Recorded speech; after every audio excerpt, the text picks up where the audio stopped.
What's up, everybody? This is your boy Uber Hikari, aka the Nerd Nigga, here to bring you another video with no frills, just the analysis. And today I'm here to bring you the review of Hunter x Hunter episode 121 entitled Defeat and Dignity. Let me just start off by saying that this episode was absolutely amazing. One of the best episodes of anime I've seen in quite a long time. I think I have to go back to somewhere around, man, it's been a long time. Maybe almost a year since I was watching something like Legend of the Galactic Heroes, maybe. It's been a long time since I've seen the episode this good though. And I think this episode review might be a little longish. I can't anticipate right now, but I think it's going to be pretty long just by looking at my notes. So let's get right into the summary and analysis of this week's episode. So only two things really happen in this week's episode. One, Poof shows up to where Pito and Gon are. Now that he's been let out of Morel's smoky jail, he's going around the battlefield trying to ascertain what's been going on.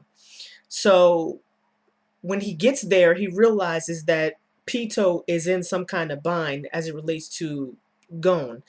And now Pito and Poof have to find a way to communicate with each other without alerting Gon to what's going on, because if he gets privy to the conversation, then Gon is just liable to go ham. He's just liable to go crazy. And at one point, Pito even mentions this, sort of. I almost said he, but again, I don't know what gender Pito is. So he or she or whatever. uh, Pito actually mentions that if Poof would have come any further, that Gon would have went so far to attack Komugi. So, like I said, Gon is still just he's right on the precipice of madness, and that whole motif of a ridiculous amount of rage to the point of insanity comes back in this episode. The second thing that happens in this episode is Yuppie finally masters his nin ability and basically goes freaking ham. And this is the one thing that I want to talk about the most in this week's episode is the emergence of Yuppie's ability to use his rage, his nin ability to its fullest extent. And here's how I want to sort of couch this discussion or this review. I want to talk about Yuppie's characterization within the context of the biological and social evolution of the Chimera Ants in general. And by social evolution, I mean two things. I mean, psychologically, there's psychological characterization and evolution, Chimera Ants in general, and Yuppie in particular as it pertains to this episode, but also their ethical development and evolution. And this is very interesting because Togashi has played a pretty cool trick on us. And it's going to take me a while to sort of set this up and to explain precisely how he has tricked the viewer or the audience, but he's tricked us in a very interesting way. So first, let's go all the way back to the Chimera Ants, and let's just start from ground zero. And I'll tie all of this together as I go along throughout this review. So what are the Chimera Ants? They are a species of insect that reproduces via a process of phagogenesis. This is just a made-up sciencey word. Togashi just completely made this up. But if you have been paying attention to the manga, phagogenesis means that the Chimera ants reproduce by eating sometimes other species to the point of extinction even. So that's how the Chimera ants gain their traits and the abilities that they have. The offspring of the Chimera ant queen gains the traits of whatever the Chimera ant queen eats. So when the Chimera ant ate humans, her offspring developed the characteristics or traits of humans, their intelligence and their ability to use nin. So that's how the Chimera ants originally became so intelligent and gained their ability to use nin. So if you think about it, phagogenesis, this process of phagogenesis, this process of reproducing through eating, is just a form of hyper biological evolution. That's pretty much all it is. In other words, the Chimera ants absorb all the advantageous genes of another species by eating that species.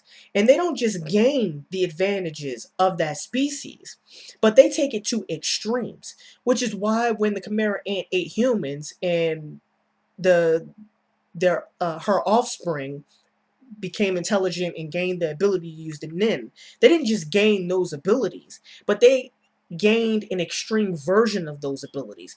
That's why Miriam and all the other Chimera ants are so much more, or at least appear to be so much more intelligent than other human beings.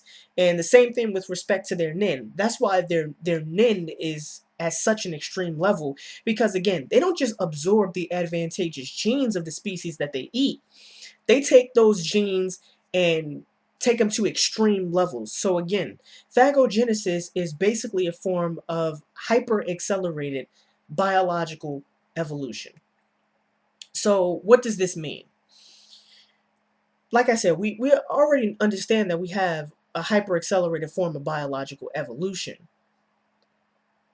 But this also means that it's not just their biological evolution that's hyper accelerated, but it's also their social evolution that's hyper accelerated. And I mentioned this and got around to talking about this before. I can't remember exactly which episode review this was. I think it was episode review 116 or 117, where I talked about Merriam and the transformation of his psychology and the transformation and development of a notion of ethics for Merriam. But that's what I mean now. Except now I'm starting to realize that it's not just a function of Miriam's character, but it's a function of the Chimera ants in general. And this is very, very interesting and very, very important for understanding the Chimera ants as both a species and Chimera ants individually. Because what Togashi is doing here is he's using this hyper accelerated form of biological evolution as a way to also introduce a form of hyper accelerated social evolution. So we're talking about Togashi is starting to get into areas of evolutionary psychology and really, I want to say social anthropology, but anthro means man and Chimera ants aren't human. So I guess sort of xenoanthropology, if you will. So that's where this whole thing is going. And here's where Togashi's trick comes in. Togashi has asked this very important and interesting question, because I haven't seen this in any other fiction before. I've seen instances where humans have contact with aliens or other species that are as intelligent as we are. But I've never seen a situation where a species that was on Earth went through a process of biological evolution, hyper accelerated biological evolution, and then became smarter than humans. I haven't seen that before. And where the blueprint for their development was human. That's an interesting twist on this whole scenario. So this is the question that Togashi has asked. Very interesting and intriguing question. What would happen if I took, and this is the question that Togashi seems to have asked himself, what would happen if I took an inherently violent, and the Chimera ants are an inherently violent species, an inherently violent and sapient species, hyper accelerated their biological and social evolution, and then put them in a conflict with humans? That's a pretty crazy, pretty crazy and radical idea. And notice I use sapient, the word sapient. Most people get sapience and sentience confused, but they're not the same thing. Sentience just means consciousness, awareness. Dogs are sentient. Cats are sentient. Cows are sentient. Pretty much all animals with some minimal form of consciousness are sentient. Sapience is different though. Sapience means that you have the ability to make value judgments, the ability to be judicious. Humans are the only sapient species on the planet Earth. We're both sentient and sapient. There are no other sapient species. The Chimera ants they were definitely sentient. And I'm pretty sure they were also sapient. Because the Chimera ant queen originally seemed to be very intelligent in a way that, sort of like in a way that humans are intelligent. But I digress. Getting back to the point at hand. And the further implications of Togashi's question are, how would this species evolve socially? And this includes both ethically and psychologically. That's the entire foundation of the Chimera ant species. And it's the entire foundation of this conflict between the Chimera ants and the humans in this arc. And the trick is sort of twofold. First, the Chimera ants are not originally like this. They're not naturally like this. Their social evolution that they're going through right now, psychologically and ethically, has been hyper accelerated by both their biology, their phagogenesis, but also by their conflict with humans, another sapient species. And the Chimera ants, at this point in their social evolution, at this point in their development, they're pretty much like kids. At this point, some of them are starting to develop a form of social psychology and a form of ethics. But before that, they were not like that at all. They didn't have really any notion of social psychology, really any notion of ethics. And right, they're just now learning this. So the Chimera ants, if anybody knows about psychoanalysis, in psychoanalytic terms, the Chimera ants are pretty much pure id, pure instinct gratification. Now, Togashi's trick is to make the Chimera ants appear, not to make them exactly as humans, but to make them appear as humans when that's not quite the case. Because remember, humans have gone through this process already. We've gone through this process of developing a form of social psychology and a form of ethics. We have, in psychoanalytic terms, not just an id, but we have an ego and we have a superego. And we've developed that. And not only have we developed that, but we've reflected on that. And we've gone to such an extent that we can even use certain social structures to mold and shape social psychology in precisely the way we want it to, which is makes us, that's the thing that pretty much makes us unique among all the animals on Earth. So the Chimera ants are similar to humans, but not quite humans for two reasons. First, they're a little bit less than human because they don't have a sense of ethics and social psychology that we have. Like I said, they don't have our sense of an ego or superego. But at the same time, they're also more than human because their potential is much greater than ours.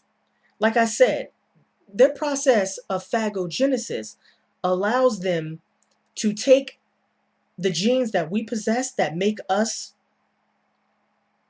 I was going to say great, but that make us able to adapt. Let's put it that way in biological and evolutionary terms. That make us able to adapt so well to our environment, they take them to the extreme. That's why the Chimera ants are so much more intelligent than humans, and that's why their nin is so much greater than the other hunters in this series. So they're both less than humans in the sense that they don't have a sense of social psychology or ethics yet, but they're more than human because their potential is much greater. And you'll see how that potential will be developed in Miriam later on in this arc. But you see in this episode how it was distinctly developed in Yuppie's characterization, which was absolutely phenomenal. And this is the major reason why the characterization of the Chimera Ants is so dynamic. How their characterization can be so fluid and so transformational.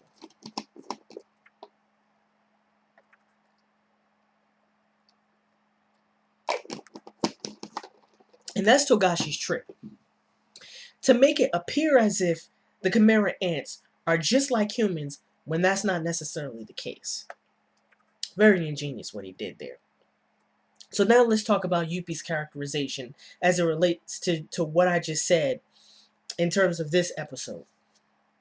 So this is the episode where Yuppie, interestingly enough, begins to develop his ego and his superego. Because remember, up to this point, Yuppie has just been going off of rage, and this has started to be foreshadowed maybe like 2 or 3 episodes ago, where he was talking about if I could keep myself calm, then I could control my rage. So that was the foreshadowing of his development of his psychology, of his ego, of his superego that culminates in his decisions in this episode. So Yuppie undergoes a profound change in his characterization because of a sort of social evolution that he's gone through. And that social evolution comes in the form of his conflict with the hunters, with Knuckle, with Shoot, and in this episode with Morel. And what makes this so beautiful and so ingenious is that Togashi does this within the context of Yuppie's powers. So he finds a way to link Yuppie's psychological development and his psychological transformation and his psychological characterization directly to his nin ability. So that so that so that Yuppie mastering his nin ability becomes instrumental to developing his psychology and becomes symbolic of his development of his psychology.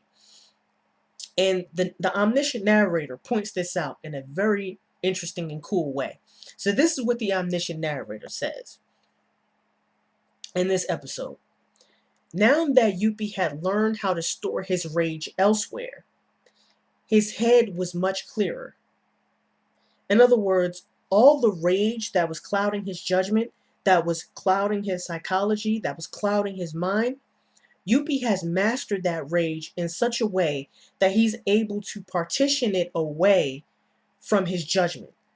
So that's how he's able to remain calm and be enraged simultaneously. And then the omniscient narrator goes on to say this. During the battle, so during his fight between Morel and Knuckle and Shoot, Yuppie had evolved at an alarming rate, psychologically evolved, increasing the gap between the humans and himself. And again, this goes back to what I said before, where I talked about how the potential of the Chimera Ants is much greater than humans because they've taken our genes to an extreme level. And the omniscient narrator finishes, yet he had nothing but praise for the defeated. So in the space of about 2 or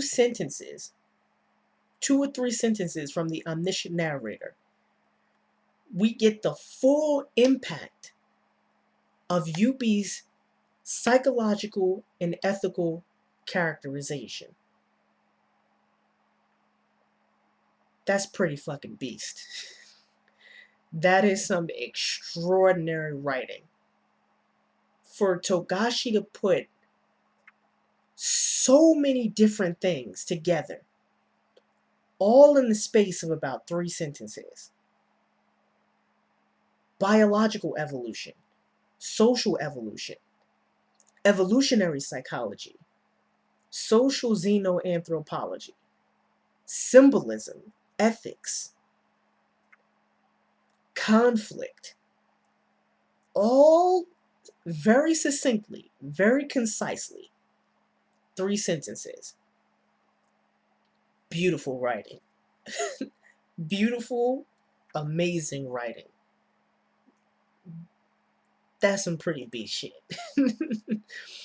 And what's interesting, what makes this even more interesting and even better, is that Yuppie essentially had a mid-fight power-up. He had a mid-fight power-up, but it doesn't feel like it because it's so organic and it fits so naturally with his characterization and with the foreshadowing that comes before it. And this is a mid-fight power-up based on social psychology and evolutionary psychology. It's a it's a it's a power up that's explained in terms of the dynamics of the evolution of both the individual and socially. It's not a Nakama power up. It's not a, oh, I have the will to win, so now I just get this power up out of nowhere. No. Yuppie's power up is directly related to both his biological evolution and his social evolution. And again, the omniscient narrator was extremely important in teasing this out. So we get to see over a span of when, since I guess since this the mission started, really, we get to see Yuppie's psychological evolution culminate in his decision not to kill Knuckle and Morel. And the narrator even mentions this. The narrator says something like, if his primary priority was to protect the king, then he should have killed them instantly. He should have killed them all right there when he had the chance. But he didn't. And in this way, Togashi completely upends a shonen trope. Because generally when the villains in a shonen manga decides not to kill one of the protagonists or one of the heroes or whatever, it's generally because they're just arrogant. Oh, I don't have to kill you, or because you can't beat me anyway. And later on down the line, because the villain decided not to kill the protagonist comes back and kills them. Not this time. Yuppie has a real psychological and ethical reason for why he decides not to kill Knuckle and Morel and Shoot and Mela-Oran. Yuppie realizes that this fight was necessary for him reaching a higher level of self-consciousness. This goes back to a point that I make over and over and over again, where I always say that fights are never just about physical conflicts, that they're always symbolic or expressions of deeper ideological conflicts in the narrative. And this is a perfect example of this. This fight between Yuppie and Knuckle and Shoot and Morel was just symbolic or an expression of a deeper ideology underneath that physical conflict. Yuppie realizes, and this goes back to a point that I made, I believe, when I did my review of episode 116 or episode 117, where I was talking about Miriam and how shogi was a symbol of him coming into self-consciousness, of him developing the ability to become compassionate and to develop ethics, to show concern for people other than himself. And this is another example of that in terms of Yuppie's characterization, where Yuppie realizes that his social relationships, the fight that he's having with Morel and Knuckle and Shoot, that social relationship forms the foundation of his self-consciousness. And like I said, this was just one of the best episodes that of anime I've seen in a very long time. Very, very long time. Ingenious writing by Togashi. Again, this is why I consider Togashi to be, at least from my perspective, one of not just one of the best shonen writers, shonen mangaka of all time, but really one of the best mangakas of all time. I mean, really one of the best. Like I said, he's in my top 3 in terms of shonen writers. He's right up there with Hiroyuki Takei, the mangaka of Shaman King, Watsuki Nobuhiro, the mangaka of Rurouni Kenshin, and Togashi Yoshihiro. Those are my top 3. He's right in that trinity, that holy trinity of shonen mangaka, if you will. So this was your boy Uber Hikari, aka the Nerd Nigga. Just brought you another video with no frills, just the analysis. Peace and have a blessed day.